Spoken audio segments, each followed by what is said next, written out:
I just screwed it up earlier. The End of the World as We Know It. There's a new documentary coming out made by 2 Akron University students, one actually a grad. We're going to introduce everyone now. First of all, our very own Vic Gideon. Please, no singing, Mike. I'll say that first and foremost. I don't want that guy to sing anymore. Vic was a DJ on the End, and then we have Jennifer D'Onofrio, who is a creator of The End of the World as We Know It. Goes to Akron U, and then Mike Wendt, who you just graduated from Akron U. Yes. Congratulations. Thank you. So, Vic. Yes. One of the godfathers of alternative music. That's what it says on my sheet. I know you wanted to say that. But you know what? Actually, I'll say this, though. You know, at the beginning in '92, when the station signed on the air, which was summer '92, there really wasn't many alternative formats around the country, so it was really a big deal, and a lot of people don't really remember that. Now it's a format, now it's kind of a product. I mean, there's, you know, corporate program directors do it the same way all over the country, but at the time there was a handful. I seem to think there was probably less than a dozen, and we were one of the first ones, and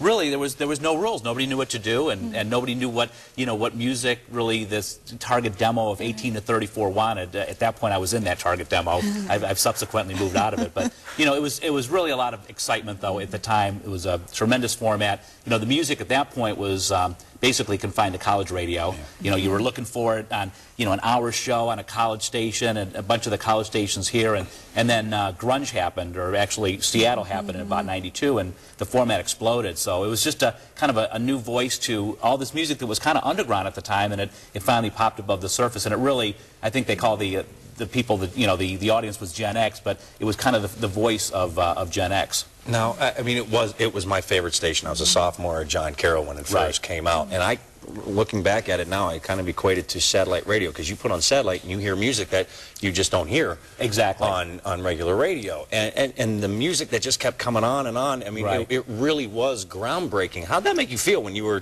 playing this music, or how did you get the music?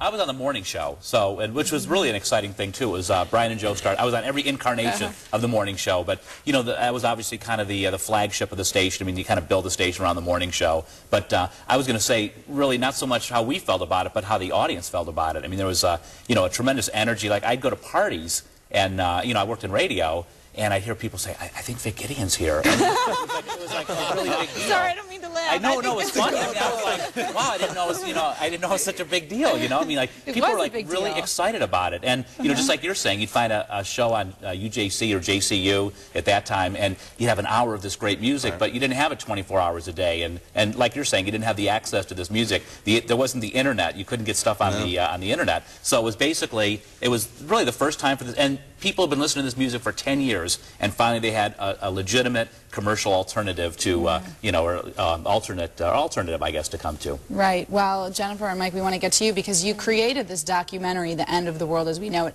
First of all, were you fans of the radio station? What made you decide to take on this project? Well, both of us kind of listened to it more toward the end, apparently, because we were... No pun intended. Yeah. Because when it ended in 1999, both of us were in 9th grade, so that was kind of like we were starting to get into the... Wait a minute, it ended when you were in 9th grade? Yeah, we were in 9th grade. I remember I was on the bus. Makes me feel listening to it. You were on the... I was on the bus going to school because, you know, didn't drive yet, and just I heard the REM, and it was like, you know, and then I believe the DJ at the time was Howie Green, was just, you know, he started talking about how this horrible thing is coming to an end, and we're like, what does that mean, you know? Is that when they played The End of the World as We Know It every day, or they like played all it day for long? an entire day. 24 because I think we, during the interviews that we did, we found out that was actually the first song that they played during the first broadcast of 107.9 The End. So it was kind of like coming back to well, we played this first, let's play it again, except it was a good way for closure. They did it the whole day. So We're looking at some of the footage and some of the old, is that Maria Farina? Maria Farina. Oh gosh, I love Maria Farina. I used to listen to her too. So I would imagine that a lot of these people are all over the place. Was it hard to pull everyone together and to track them all down? Well, you know, basically, it was something that we were going to try to do, and, you know, we made a couple calls and no response. But then, once we met with one person, it basically exploded, and now, like, one guy even came from Philadelphia just to meet with us, to be a part of it. Really? And, like, we were just blown away by that. Was it initially a school project, or was it something that you just wanted to do on your own? Correct. It was a school project, and you know, she went away to Australia, so I started working on it, and then she came back, and So, and by that time, he kind of told me about it when I was over there, and he's like, yeah, we've got a couple interviews. I'm like, oh, great, because I hadn't expected to get any word back, because, I mean, you don't expect to be treated like an adult because you're still in college, and you kind of expect people to be like, oh, well, they don't know anything. What are they going to do? But it seemed like the more interviews we had, the more calls we got. One day we did, I think, 2 interviews in one day, and then right after the last one, we'd gotten a call from somebody else saying, hey, how can I get in on this? I want to talk about it, too. And were you a part of it, Vic? I'm going to be a part of it. I guess I was the last one, the easiest guy to get a hold of. The only one they knew where I was, and they can't find me, I guess.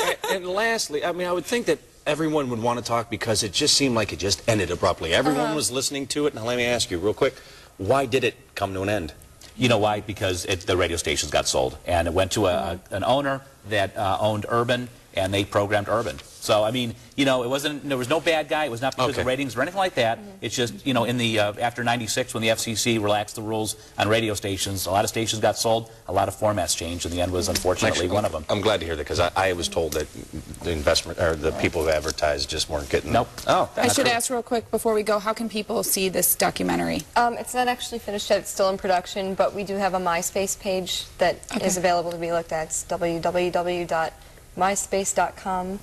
/1079_the_end. We're going to get that and try to get that on our website because I'll forget. No singing, Michael. Great to have you all here. We'll see you around. All right, thank you, you two. Stay with us. Say it again. Mushroom bruschetta. Mushroom bruschetta. All right. From Bravo Ristorante. Bravo Bruce is in the kitchen. And then, who are Cleveland's most interesting people? Yes, LeBron James is one of them, but who are the rest? Find out when we come back. Fast is now affordable. And right now, you can get AT&T Yahoo high-speed internet at prices as low as $14.99 a month. Act now and get the fastest internet in town.